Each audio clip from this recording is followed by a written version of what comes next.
Welcome to the 1 to 9 podcast for interesting insights and knowledge from animals and other beings within multidimensional realms. Hello. Welcome to another 1 to 9 podcast. I'm here with Diana. And I'm here with Karin. And look who else is here. Yeah, Ollie's here too. And then we have another guest. The guest today is Anthony. Angelo. Oh, shoot. Sorry, Angelo. This is Angelo the dragon, who we featured on last week's podcast. And he had fallen through the cosmic atmospheres and landed in my house. And we called in his mama, and it turns out he has many, many siblings. How many, Diana? Well, apparently there were like 7 in all, so he's got 6 siblings. 6 siblings, so he'd be the 7th. Yeah. Oh, wow. And he's the runt. We told them that they could go, and they were very tired, and we told them they could go and stay at Kingman Park, which is not too far from here, and have a peaceful time. And the mother and the other siblings went, and Angelo went too, but now Angelo's back. And one of the reasons why this is a bit of an issue is because Ollie doesn't really want him here. And the other issue is that Ollie says he's going to get really big and he won't be able to fit in the house. And there may be other reasons too, but so far that's all we've discerned. So today we're going to ask Angelo why he came back. Yeah, poor Angelo. I think perhaps he came back because he wasn't having such a good time of it. I mean, he was the runt, and so he gets less of everything. Not like his mama. So, we'll make sure he gets what he needs. It's like every dragon for themselves, So is that because the pushed away? Is that because the mama's extra tired, or is she just like that? I don't know. I think she's extra tired. So anyway, he kind of flew back here. Or transported himself back here because it's nice and safe. Okay. And warm. Okay. And not rainy. Yeah, it has been raining since they left for Kingman Park. Do you hear that, Ollie? It's been raining. Ollie's like, I like to go out in the rain. Then I think Ollie likes to come back in. Does Angelo need a big hug right now? Yes, I think so. All right. Well, let's send him a little loving hug. Yeah. Maybe we should ask Ollie what if his feelings towards Angelo have changed a little bit now that he knows that, well, Angelo's not going to be here forever. He'll be here for, I don't know, a couple of days. Then it'll go away. Okay. I'll take him. You'll take him if you need to. You hear that, Ollie? Hey, Ollie. He's walking away from us now, so he must be a little indifferent and not so adamant to say no way. As he was. No way, if you can't the last time, no way you can't take him. Well, we could become friends. I don't really know. So, Angelo, can you tell us a little bit about what happened that you fell through the cosmic ceiling of Earth? Well, this big tear appeared. Tear in the ceiling. Yeah. It was actually kind of scary because everybody who was along there, kind of like they were hanging on for dear life to the edges of the tear. And they fell in? A lot of them fell in too? Or is he the only one that fell through? No, there is a number. Well, not just dragons. There were all kinds of beings there. Uh-huh. Right? And then the tear appeared. And then whoever was on the tear, they just either they hung on for dear life or they end up falling through. Angelo being so small and runty and weak, he couldn't hang on, and his mother didn't save him, and so he fell through. But a lot of them, I mean, you'd be thinking to yourself, well, if they can fly anywhere, right? Even if they don't have wings, these are multidimensional beings, right? They just transport themselves. Right. Why on earth would they be falling through, right? Why couldn't they just transport themselves, do something to mend the tear themselves? Well, that might be 2 whole different issues. I guess it depends on what caused the tear. Does Anthony know what caused the tear? Angelo. Sorry. No, he doesn't know. He's just a little baby. Okay. No, he doesn't know. And maybe the tear caused some kind of gravitational force that we don't understand that pulled on. Well, apparently this is not rare. Mm-hmm. These tears happen a lot. Okay. It's only the unfortunate cases like this one where like a little baby who's kind of weak fell through. Most of the others were okay. Okay. So was that why the mother was tired? The mother was tired before, but there's something, okay. The tears are caused by something happening to the energy in that particular space. It weakens. And is it weakened by an event on the earth, like a volcano erupting or a solar flare? There are many causes for these weakenings. Not all of them are from the earth. Some of them are from things in the universe and in the galaxy and in whatever, space we can't see. Mm-hmm. But they all seem to fix themselves somehow. So the tear is fixed now, right? Does that mean they can't go back through it? I don't know. I was just thinking that. Maybe this is making the mala dragon more tired because she's trying to figure out how to get back. Or she's in a different energetic field, and that could be wearing her out. Yeah. When your energy's still aligned. It's right. Tiring. Yeah. Oh, no. Well, this makes the problem so much harder. It's not just like... Well, we're guessing. Is that what can the mother answer it from a distance? Answer the question? Oh, yeah. I mean, she was tired before this happened because of something happened with the energy in that space that they were inhabiting, which caused the tear. And then also coming through to the earth plane, it's like that made her more tired. Oh, okay. Oh, no. So she might not have the strength to transport herself back or fly back or whatever. Oh, no. Forever or for a while? Oh, my gosh. I don't know. Is that how other dragons get stuck here on Earth? Or are they stuck here or they choose to come? No, they choose to come. Okay, so this is the year of the dragon, according to the Chinese calendar, 2024. Yes. So what does that mean? Does that mean that the earthly plane will have more dragons, will be visited by more dragons? I actually don't know what it means. I wonder if there's one of our helpers in the creative field that could answer that question. Who? The dragon expert. A dragon expert. Can we call in a dragon expert to let us know? And it may be that these Year of the Dragon and the energy of focusing on the dragon and other dragons can be helpful. It could be helpful. So, okay, let's call in a specialist. Okay. Sacred divine being who's a specialist in dragons. Okay. All things dragon. Earthly and cosmic and... Yeah. Okay. So I'm asking for a sacred divine being who's a specialist in dragon knowledge and dragon wisdom and dragon lore. So there's somebody coming through. Excellent. They've got red hair. Awesome. Is there a reason why they have red hair? I don't know, but they just have red hair. Do they look otherwise like a human too? No, yeah. I mean, they've got a head and red hair, a very ruddy face too. Where on this plane are they from? Oh, it doesn't matter. I have to ask first of all: are they sacred divine beings? Yes, he said yes. Actually, there's two of them. Oh, a man and a woman. Interesting. Both with red hair. Yes, both with red hair. They're kind of like dragon handlers. Okay. Dragon handlers. Interesting. Dragon handlers. Okay. Which is where. So, then the second question I ask.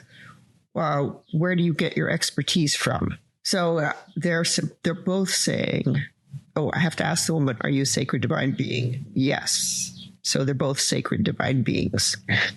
And they're saying they got their expertise from thousands of years of living and working with all kinds of dragons. Dragons on Earth, when dragons were kind of like more prevalent here, and then dragons in I don't know what you want to call it, in the ether or multidimensional space. Right. Fire-eating dragons? Do they know how to handle fire-eating dragons? Yeah, they handle it. All kinds of all dragons. Okay. Yes. And they actually specialize in not only giving classes to people who want to handle dragons, but also classes in riding dragons. Oh. You know. Very interesting.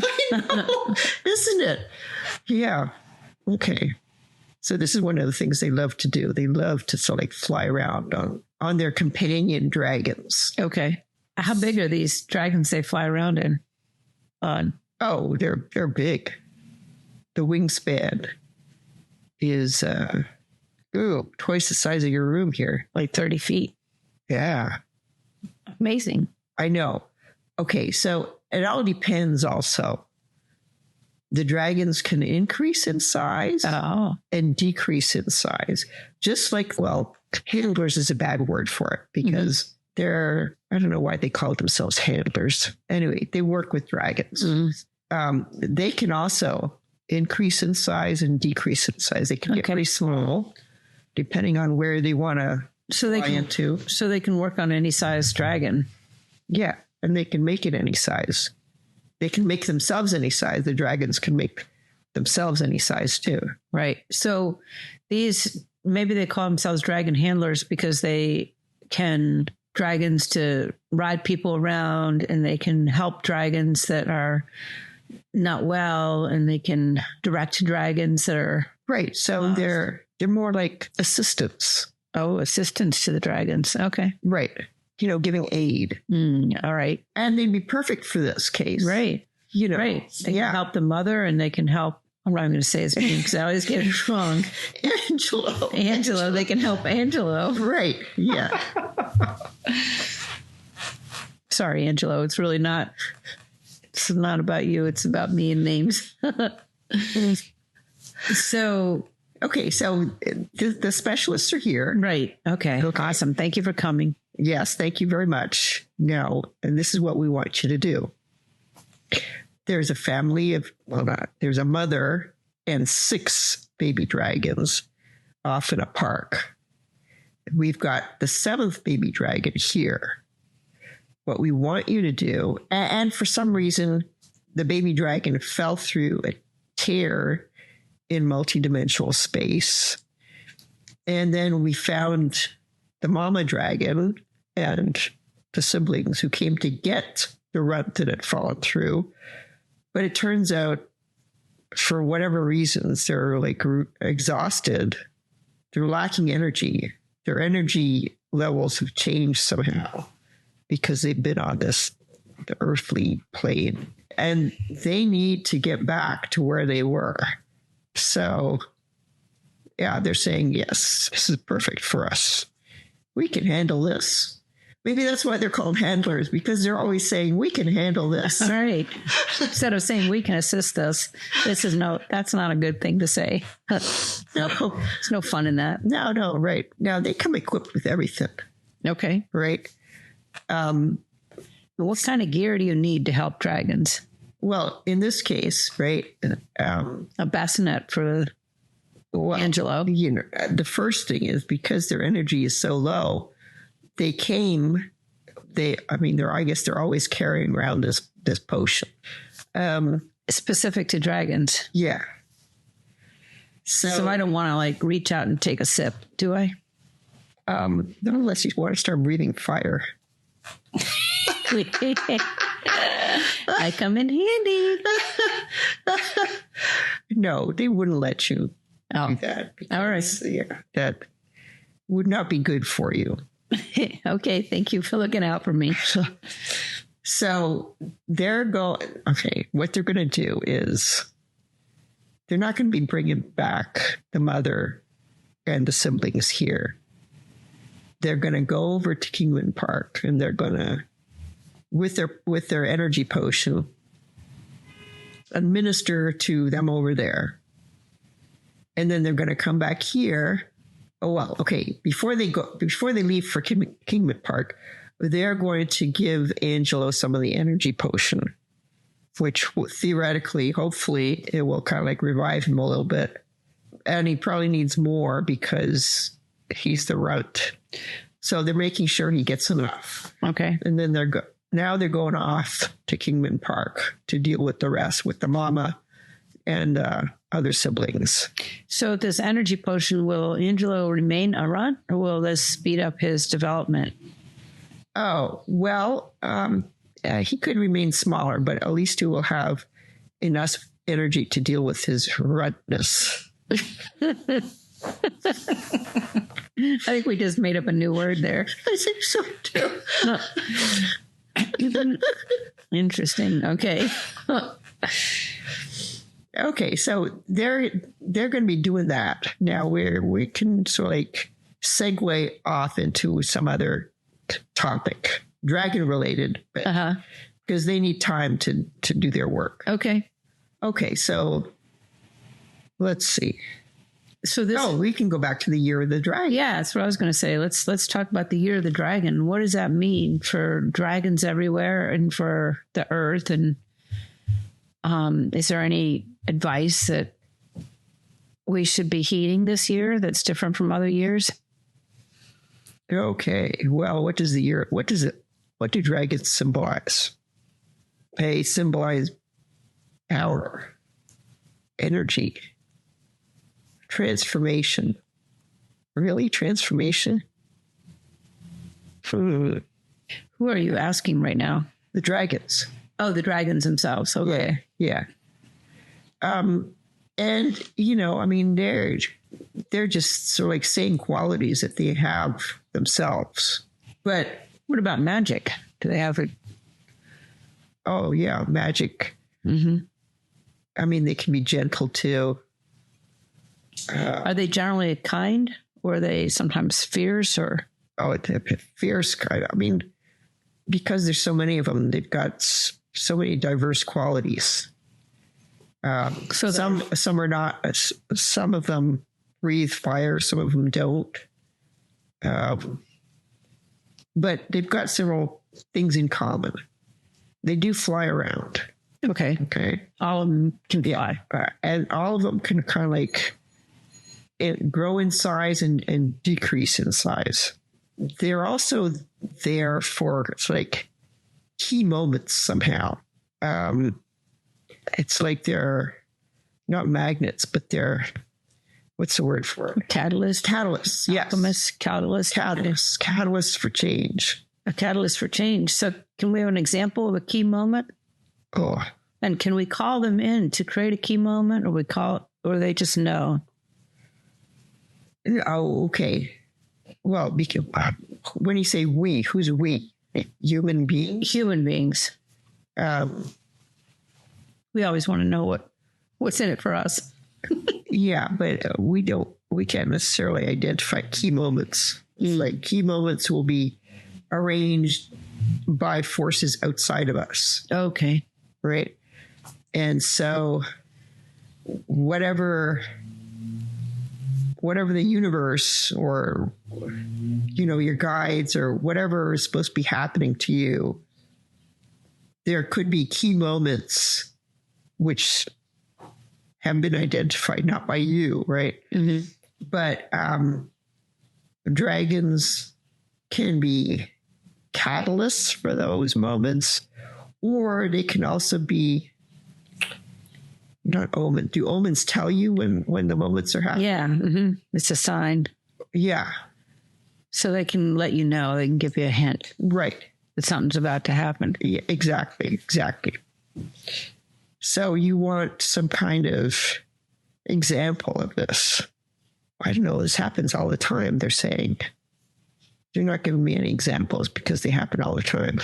Okay. And it could be that the signs could be just like you see a drawing in a book or something. Mm-hmm. And that gives you an insight or makes you change direction and That's a dragon. But a lot of people don't Heed them. Right. Understand them. So it might be almost synonymous with what you think might even be an intuitive understanding. You suddenly have like some intuitive hint that something's about to change and you can heed it or not. Right. But the dragon's sort of giving you a heads up. Right. And they can be like omens or portents of danger, like, oh, someone's about to walk in front of your car, so slow down. Right. No, that's true. Or something bigger or more profound or something smaller. Yeah. So in a sense, they're kind of like omnipresent. Interesting. Now, I have had in the past a decent relationship with a rose-colored and a white-colored dragon that were following me around. And then I think I stopped talking to them for some reason. Are they still around? So one was rose-colored, the other one was white. Yeah. And were they flying around you, or were they following you around? Well, they were omnipresent. Let's just put it that way. Okay. They weren't particularly flying around. Were they big or small? I'd say medium-sized. Right. They didn't take up the rooms. They were just someone I could call upon. Well, they're still there, but you haven't called upon them in a long time. So, if you call upon them, they will come. Okay. So they're still there. Yeah. I hadn't even really thought about them in a while. Huh. Interesting, huh? Do they have names? Not that I remember. Did they breathe fire? There wasn't any real reason to breathe fire. They were just there as helpers. And it's been probably a couple of years at least since I've reached out to them. They came during COVID. So it's not that long ago, but. Interesting. Yeah. It could be because there were dragons around you a couple of years ago. Could be this is why Angelo dropped into your place. Oh, maybe. Because he understood there's still some dragon energy here. Yeah. Some familiarity with dragons. Right. Interesting. So Angelo wants to go back to where he came from, right? Or does he want to be like somebody's dragon helper here on Earth? I think if you were to ask that to him now, he'd probably answer yes to the second question. Because he thinks it's easier than where he came from. Yeah. This is what he thinks at the moment. Right. But he's a baby and he doesn't really know. Yeah. And would it be in the highest and best for him to be with a caring dragon adult right now, or to be on his own? Oh, no. It would be best for him to be with a caring adult dragon, preferably his mama. Okay. So back to the Year of the Dragon. Is there something that about why the Chinese had called it the Year of the Dragon for so many millennia? Well, they still call it the Year of the Dragon. I know they do, but it's part of that so many is now. But like, where did that come from? How did it start? They don't really know. Oh, they don't know? No. They just know that they've been around for a long time. A long time. And are there a lot more of them in China because they seem to honor them more as part of their culture? Oh, that's interesting. Than like, say, here where kids get into dragons, but then they sort of let them go. Oh, plus also here, the dragons, or at least in Western culture, dragons have negative connotations also. So I'm just asking them, well, okay, because there's no time or place, right?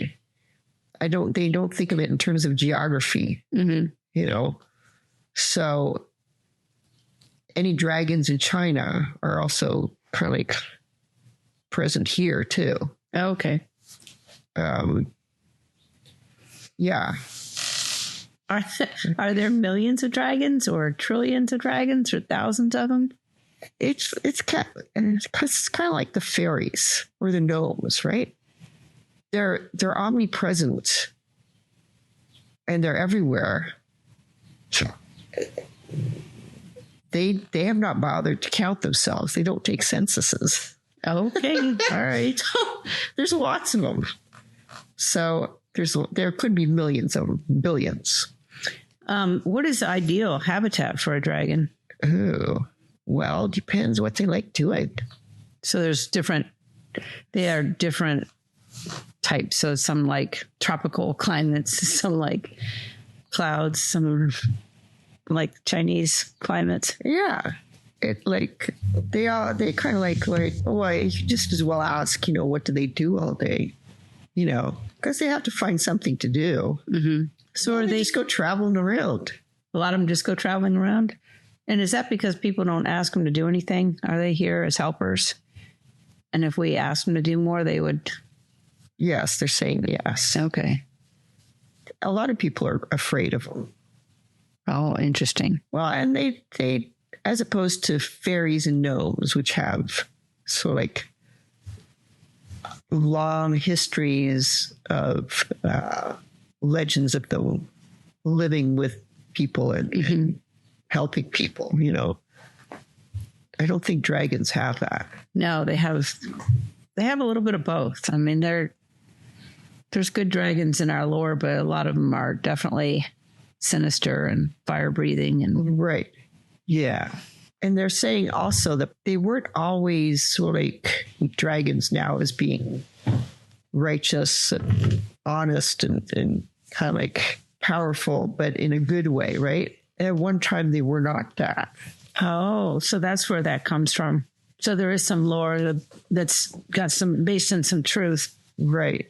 Interesting. So they understand then why there's some confusion about the dragons. Right. They do understand that. And they don't try to correct me like that. They're kind of happy doing what they're doing. Just chilling out. Yeah. Flying around, having adventures, or, working with people like the handler. So speaking of the handlers, are they done with their work with the mother and the babies?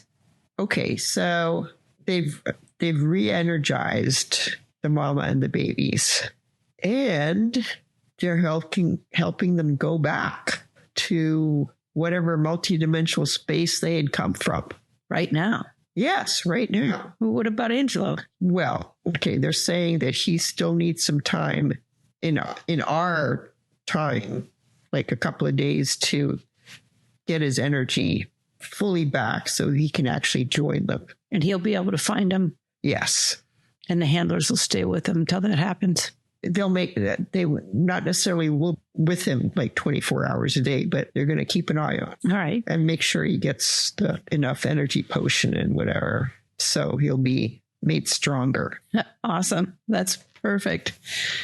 So do the handlers have any advice for us or words of dragon wisdom? Well, they're also saying that if you want to raise Angelo, you can do that too. You meaning sort of like a human being. Mm-hmm. Right. He doesn't necessarily have to go back. Well, would he get too big for the house? Well, no. Because he can make himself smaller. He can make himself smaller, make himself bigger. He doesn't necessarily have to be in the house all the time. But what about Ollie and Angelo? And Ellie, too. She's a little... Well, they're aware of him. Like, they won't get anywhere near where Angelo is. Right. Well, it depends on why you would be wanting to raise a dragon, to have a dragon as a companion. That's what it depends upon. What can they do for you? What can you do for them? Okay, the first question is, can I ride them around? Yeah, you could. So could Ollie and Ellie. So all three of us could get on the same dragon. Oh, yeah, sure. And go places. Uh-huh. Well, that'd be one reason to raise a dragon. Yeah, and so like, it's not just a method of travel. Mm-hmm. It's kind of like, when those flying airplane squadrons do all kinds of tricks, fly upside down, do somersaults. Loops, and yeah. That's what they love doing. Oh, kind of like the dolphins, like Yeah, spinning up in the air. Up in the air. And playing. Right. So the dragon's fairly happy? Yeah, they're fairly happy. They're fairly happy. Are they funny? Do they have much of a sense of humor? Yeah, they do. Yeah. They're also good protectors. Aha. So that'd be one reason to have a dragon would be to protect the house. The animals, myself. Right. The fairies. Yeah. Mm-hmm. The gnomes, everybody that's here. And also, if they're energetically healthy, right, they bring in tons more energy. They bring in more energy that's good. Yeah. Or expanded energy. Great. And would Angelo get along with the dragons that are already here, which I don't talk to anymore? The rose-colored and the white-colored dragons. Well, like I said, that's one of the reasons he dropped down and he came to your house, because he felt them here. Right. Usually dragons will get along with each other. Okay. So, but I mean, I'm thinking that I'll raise them. Diana wants you because I already got some dragons. Yeah, that's right. You got two already. Well, Angelo, looks like you've got choices. Well, yeah, it's up to him, I guess. You can stay here for 1 or 2 more days, and then you have to make a decision when you're super strong what you want best for you. Right. You can go back up to, the dragon multidimensional space. Be with your family. Or you can stay with Karin. If you get along with Ollie. It's not me that's the problem. It's Ollie. Or you can come over to my place. Right, where she has animals that also would need to get along with you. So, but it's we'll check back in with you in a couple days. Is there anything Angelo would like to say to us? No, he's saying he's having a fun time here now. Will Angelo stay on the little bed that we have for him? Yes. All right. That's awesome. All right. So is there anything else we should know about Year of the Dragon, or this particular amount of the dragons that came through, or how dragons can... Yeah. Once there's a kind of like a dragon connection, it's like other dragons know about this. So one dragon connection leads to another. Yeah. Okay. So I know that may be a little bit scary, but dragons are not scary. They're saying they're not scary. I'm not particularly scared of the dragons. I have never been scared of dragons. However, it was Ollie that was agitated, and I didn't really understand why he was so agitated. Now I know. It's because not only is Angelo come into our space, but Angelo is sleeping in Ollie's bed. And yeah, sometimes that agitates people or other beings or cats. Right. They have a favorite bed or space, and it gets occupied by someone else. I can get Ollie another bed, so don't worry about that. Well, Angelo is saying he's kind of sorry. That's okay. He made Ollie so agitated. But Ollie didn't totally freak out. He wasn't like losing hair over it or something. So, and we didn't understand. Doesn't have to feel too bad about Ollie, because Ollie is probably just somewhere in between for looking out for numero uno, which is himself. And, he's also got his own cat wisdom and knowledge. Right. So we have to be sure that everybody's on the up and up here. But Ellie saw you too.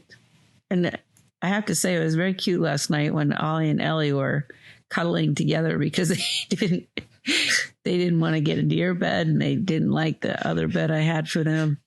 I don't know. So we want to make sure that they were your first, and that they're taken care of, the Ollie and Ellie. Yeah. Does he understand that? Angelo, do you understand that? Yeah. No, he understands that. He doesn't want to, push anybody out. He was just tired and scared, and yeah, out of his milieu and away from his family. All right. Does that conclude our podcast, Diana? I guess so. All right. We may give an update on what Angelo has decided sometime in the future. Yeah. He'll know in a couple of days what he's going to be doing.